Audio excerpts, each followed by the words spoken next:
今天我们来聊聊日本冲绳与台湾之间正在上演的一场惊心动魄的外交风波。事情的起点是一句振聋发聩的宣言：台湾就是国家。而这句话并非出自台湾政治人物之口，而是来自日本冲绳县石垣市的市长中山义隆。他不仅当众力挺台湾的主权地位，更直接呛声中国，引发北京方面暴跳如雷的反应。到底是什么原因让一位日本地方首长不惜触怒庞大的邻国，也要为台湾发声？北京的强烈反应背后又透露出哪些玄机？今天就让我们深入探讨这场冲绳出手挺台湾事件的前因后果。故事要从2025年11月初说起。当时日本的新任首相高市早苗在国会答询中以前所未见的强硬姿态谈及台湾问题。他明确表示，如果中国对台湾发动攻击，将可能构成对日本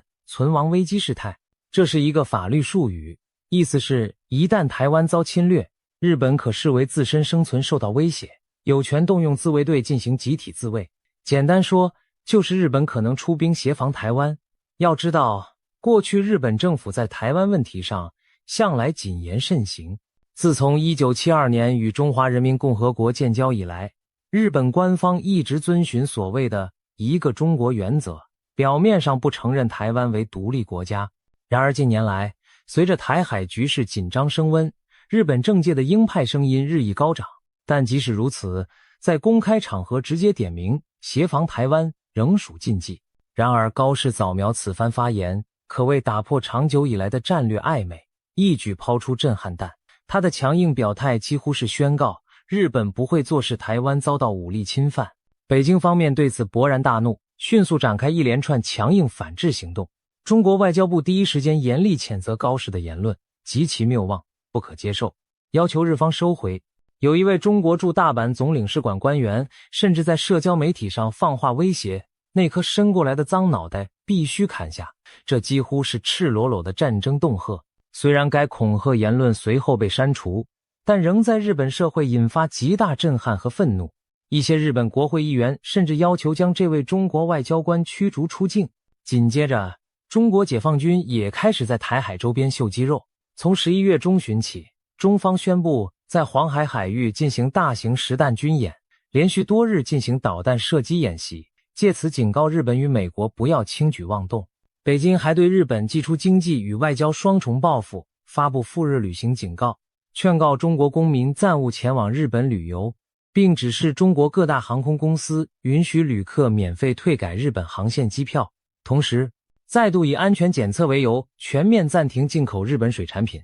扬言若日方不就范，将有更多制裁手段跟进。一时间，中日关系剑拔弩张，冲突隐忧骤然升高。短短2周内，一连串报复与对抗接踵而至。11月13日，中国外交部大动作，要求高市早苗收回涉台言论，斥责其极其荒谬，警告日方必须承担一切后果。11月14日，中国驻大阪总领事薛健在社群平台发表惊人言论，称那颗伸过来的脏脑袋必须砍下，公开对日本进行恐吓。中国国防部同日扬言，若日方干预台海，将遭遇毁灭性的惨败。11月15日，北京当局发布赴日旅游警告，3家中国航空公司提供日本航线机票全额退改服务。日本政府紧急召见中国大使提出抗议。11月16日，有中国海警舰队驶入日本管辖的尖阁诸岛海域巡航，挑衅意味浓厚。11月17日，中国国内突然叫停至少2部日本电影的上映，并放出消息，李强总理不会在南非举行的 G20 峰会期间与高市首相会面。11月18日，中日2国高级外交官在北京磋商，但中方再次要求日方道歉让步，谈判不欢而散。从这天起，中国在黄海中部划定禁航区，进行连日大规模实弹射击军演。11月19日，中国以检疫为由，宣布即将全面禁止日本水产品进口，推翻稍早部分解禁的决定，并无限期搁置恢复日本牛肉输入的磋商。中方还扬言，除非日本收回言论，否则将有更多制裁陆续登场。11月20日，原定月底在北京举行的中日韩文化部长会议被中方单方面延期。中日间的官方交流管道进一步冻结。一连串事件显示，中日关系在台湾问题上急剧恶化，进入前所未有的对峙局面。就在这剑拔弩张之际，一位地方首长的声音加入战局，激起新的浪涛。11月18日，据高市早苗发言引爆风波。约莫10天后，冲绳县石垣市长中山义隆在接受媒体采访时公开表示，理解高市早苗的说法，并且斩钉截铁地重申，台湾是个国家。这短短一句话，火药味十足，等于直接挑战了北京对台湾主权的敏感神经。中山义隆进一步阐述他的立场，尽管台湾目前没有加入联合国，但从经济、法律、政治实况来看，台湾基本上具备一个国家的形式。这等于在国际场合为台湾证明，明确指出台湾拥有主权国家应有的实质条件。他还表示，高市早苗所提台湾有事就是日本有事的观点可以理解，并称假如中国对台发动封锁，那么石垣市以及整个仙岛群岛将首当其冲，陷入严重的危机事态。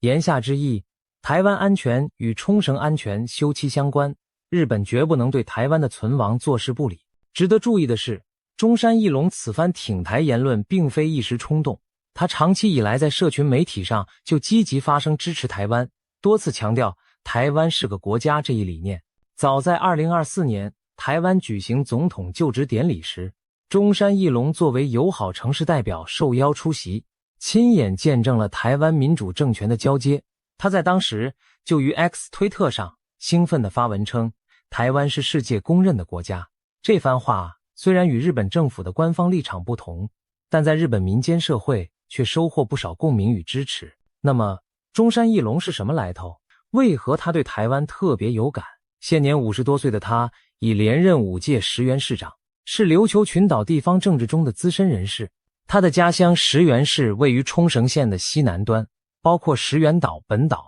以及周边多个岛屿，其中就包含中日台三方都声称主权的钓鱼台列屿，日方称尖阁诸岛，日本行政上划归石垣市管辖。2020年，石垣市议会还通过决议，将管辖钓鱼台的区划更名为登野城尖阁，借此强调日方主权。这项举动当时引来北京和台北的强烈抗议。然而，中山义隆态度强硬，认为石垣市有权在自己的行政区划名称中使用尖阁字样。通过这件事可以看出，他对于面对来自中国的压力并不畏缩，甚至可以说是颇为硬派的政治人物。石垣市与台湾的联系其实源远流长，早在1995年，石垣市就和台湾宜兰县的苏澳镇缔结为姐妹市，双方交流已有30年历史，每年都有渔业、教育、文化等领域的互访活动，两地人民关系密切。中山义隆上任后，更是积极深化这段跨海情谊。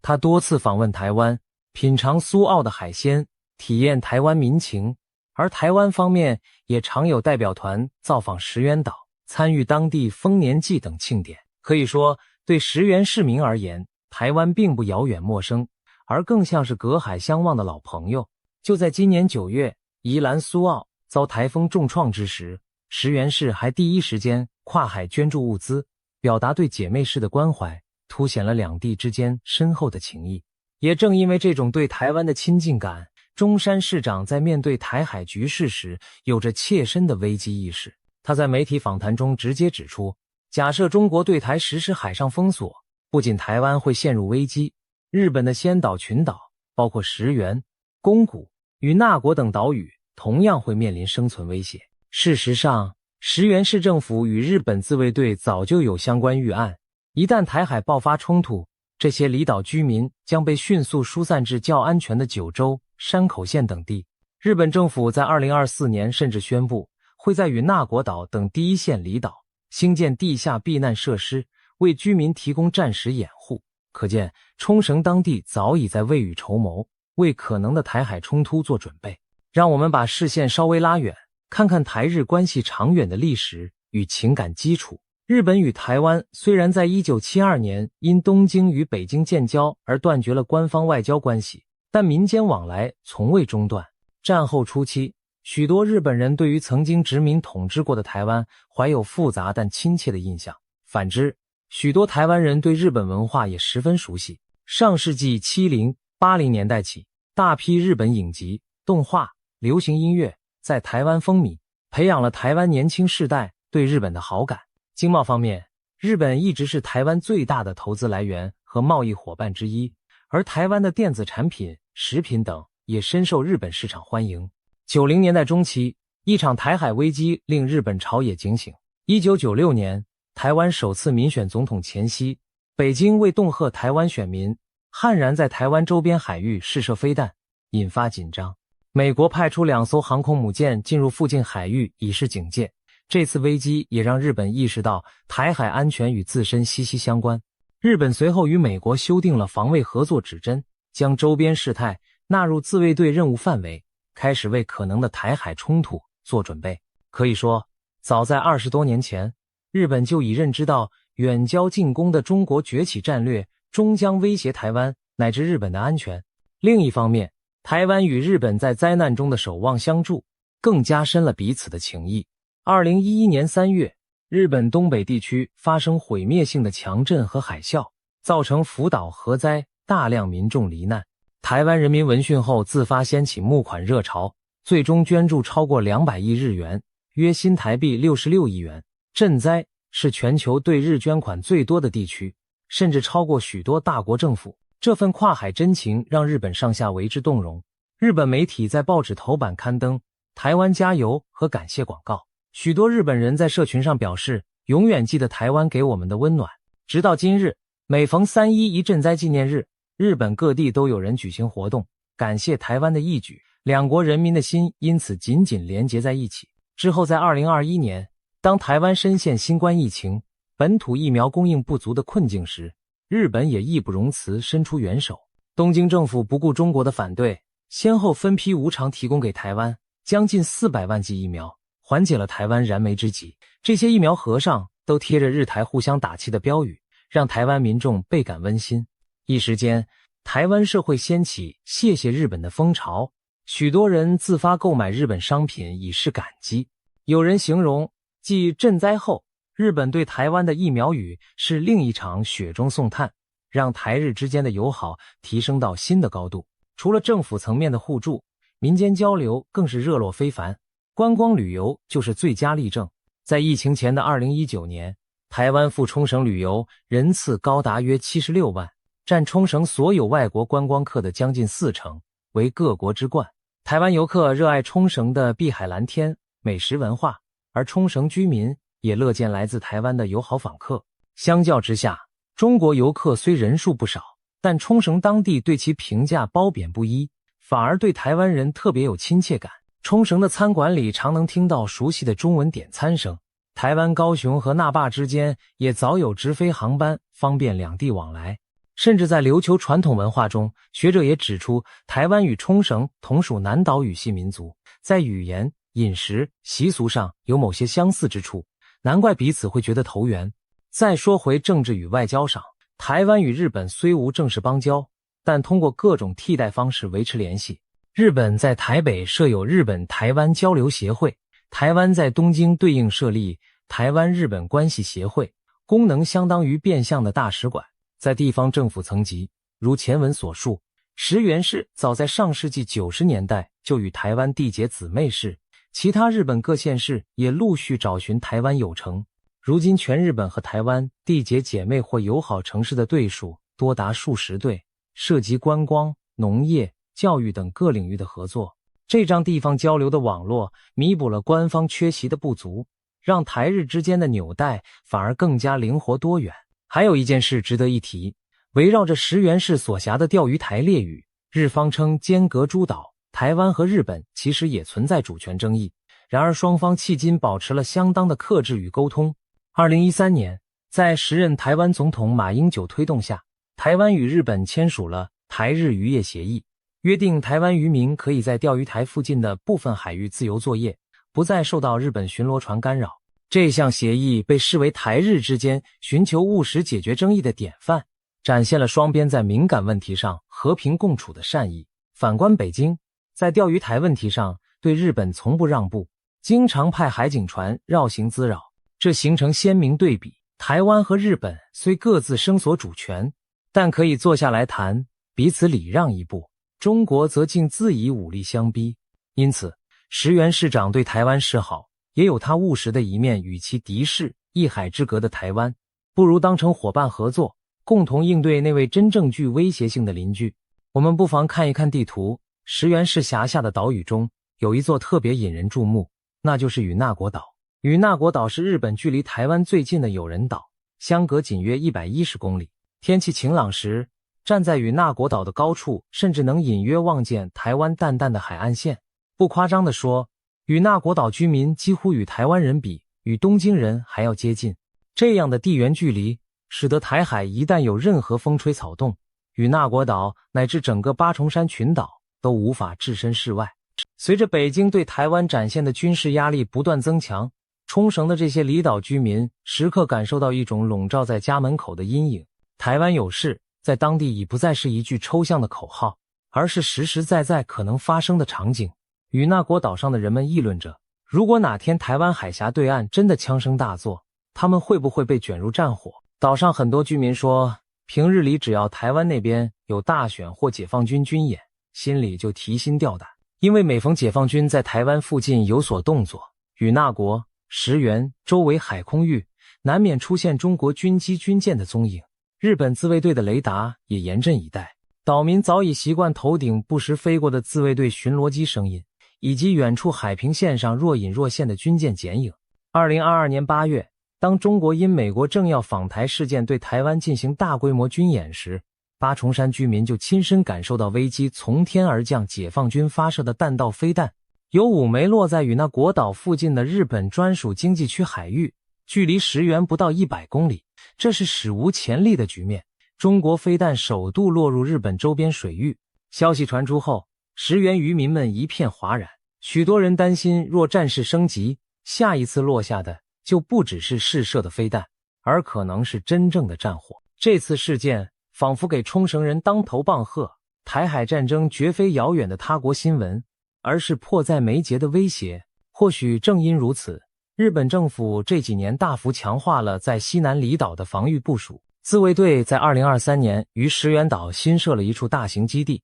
部署了约600名军人，包含地对舰与地对空飞弹部队。在附近的宫古岛、岩美大岛也都增设了飞弹阵地和雷达站。这一系列作为目的就是在第一岛链上筑起对解放军的下阻前线。石原市长中山义隆对此是支持的，他认为面对咄咄逼人的中国，强化防卫力量是必要之举。如果没有自卫队和美军驻防，一旦冲突爆发，谁来保护石原与内国这些暴露在前线的小岛？正如与那国岛的市长所说，如果我们自己没有部队，中国解放军是否有一天会登陆到这里，轻易占领我们的岛屿？这种担忧并非空穴来风。当然，军事部署的增强在当地也引发一些民众的不安。有人担心飞弹基地的进驻会让自己家园变成战略目标，反而更危险。也有人心怀矛盾，一方面不愿被卷入战火，另一方面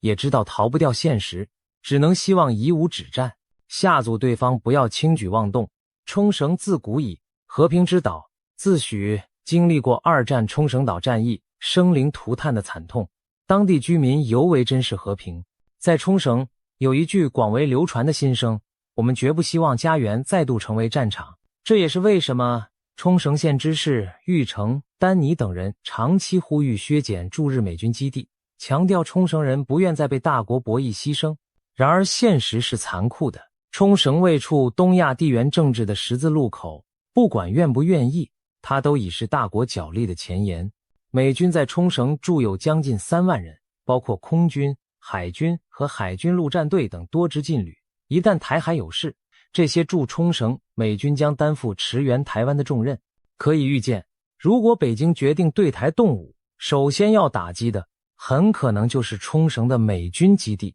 例如加手纳空军基地、普天间机场等等。因此，北京高层的军事策划者早就将瘫痪冲绳纳入战略考量。他们深知，要阻止美军介入台海，首要之务就是让冲绳的基地失去作用。解放军部署的中短程飞弹如东风系列，很多射程覆盖琉球群岛，就是为此目的。北京还在从内部瓦解冲绳的意志。一方面，他们着力煽动冲绳民间的反战情绪，挑拨当地与东京中央的关系；另一方面，则暗中对冲绳展开所谓的灰色渗透。据报道，北京近年派出多名高级官员频繁造访冲绳，进行各种公关游说工作。其中，中国驻福冈总领事杨庆东半年内2度前往冲绳会晤地方人士。杨庆东被指有中国国安背景，曾负责南海岛礁事务，如此积极的问候，用意不言自明。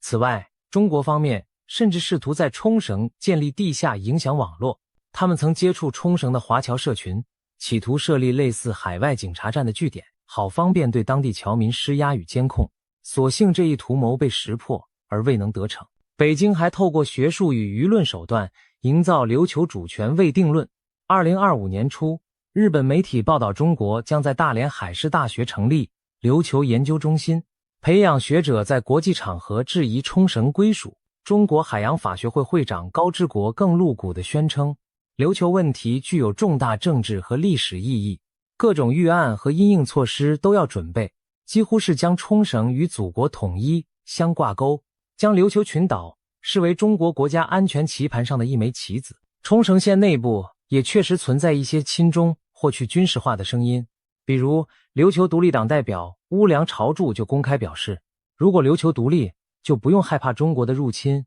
或经济施压。他还强调，中国过去本有机会完全控制琉球，却没有那样做，反倒是日本侵略强行并吞了冲绳。言下之意，琉球应与中国交好，提防日本。这种论调与北京的宣传可谓一唱一和。再如前文提到的冲绳知事玉城丹尼，出身和平运动世家，一直主张减少美军驻扎，反对将冲绳卷入任何战争。他2023年夏天访问中国时，表示愿加强文化经济交流，并在受访时强调，冲绳人民都真心盼望永远不再成为战场。玉城的此番表态被中国官媒大肆渲染，作为北京对内宣传冲绳人反对日本政府对抗中国的例证。然而，日本保守派人士批评玉城过于天真，担心这类论调正中北京离间冲绳与东京的下怀。回顾这整起事件，我们会发现一个吊诡的现象，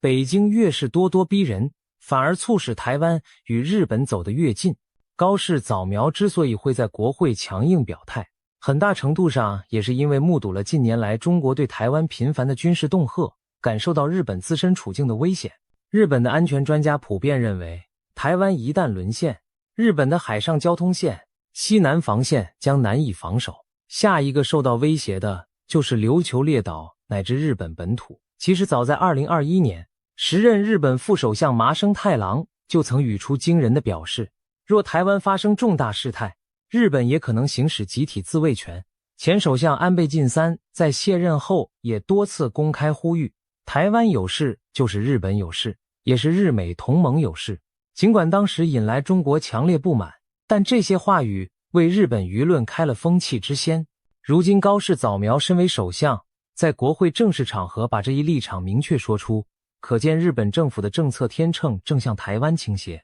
最新民调更显示，日本舆论正在发生重要转变，有将近50%的受访者赞成或倾向赞成。台湾有事时，日本行使集体自卫权略高于表示反对的比率。换言之，支持日本出手协防台湾的意见首度超过反对声音。此外，在另一项电视调查中，超过80%民众认为即使不直接参战，日本也应采取积极措施援助台湾。这些数据显示出，日本民众对中国的不信任感已升至历史高点，对台湾的友好态度则与日俱增。许多人认为，台湾与日本共享自由民主的价值，一旦台湾有难，日本有道义责任伸出援手。在这样的背景下，冲绳石原市长中山义隆的声援就更显得顺理成章。他不过是说出了许多日本人心中的想法。台湾是事实上的国家，拥有自由民主的政府和人民，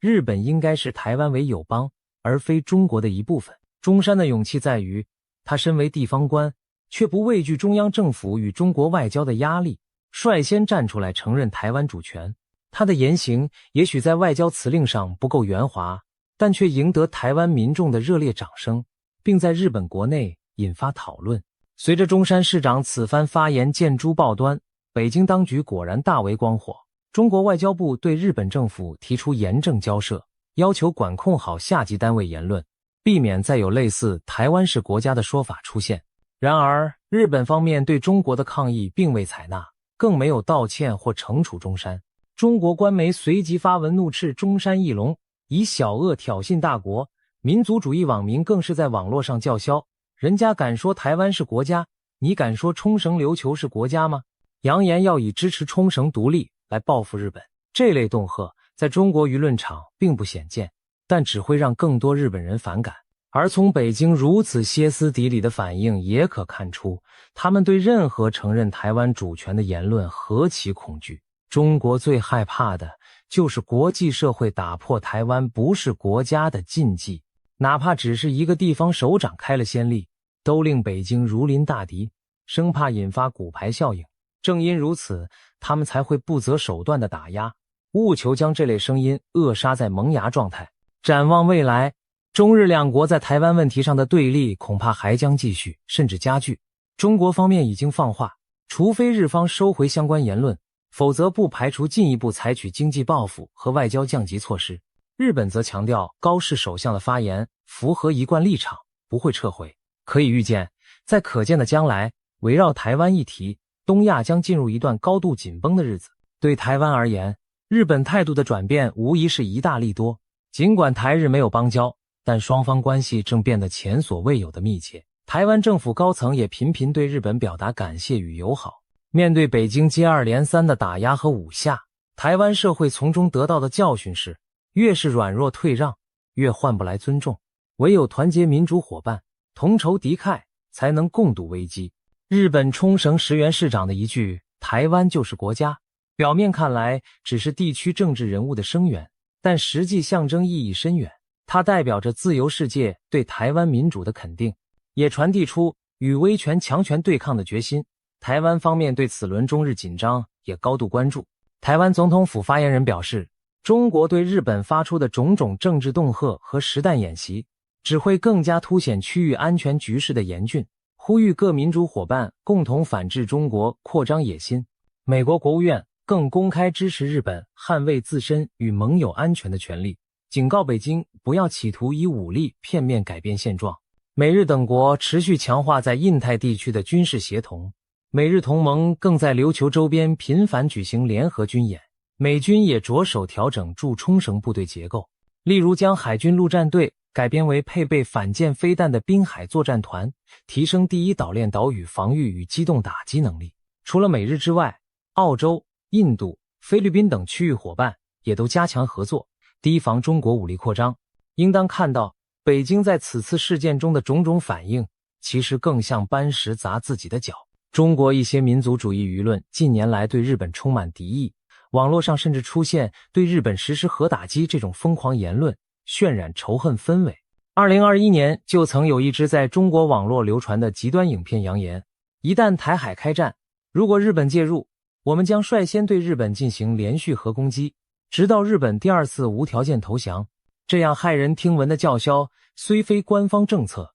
但也足以令日本人记在心中，加深对中国的戒备与反感。相形之下，中山义隆市长的喊话虽然刺激了北京，却赢得台湾和许多日本民众的喝彩，一来一往，高下立判。未来，中国与日本在台湾问题上的角力恐怕还会持续升温，但可以肯定的是，威权的恫吓只会令自由阵营更加团结。台湾和日本这对邻居正在用实际行动诠释患难见真情的道理。当一方受到威胁，另一方义无反顾，挺身相助，这种跨越国界的情谊，正是对抗霸权扩张最有力的武器。展望后世，也许北京有朝一日会明白，试图以武力威逼民主同盟，只会适得其反，而唯有走向对话与和平共处之道，才是双赢的生路。希望在各方的努力下，东亚能够避免陷入战火，迎来真正长久的和平。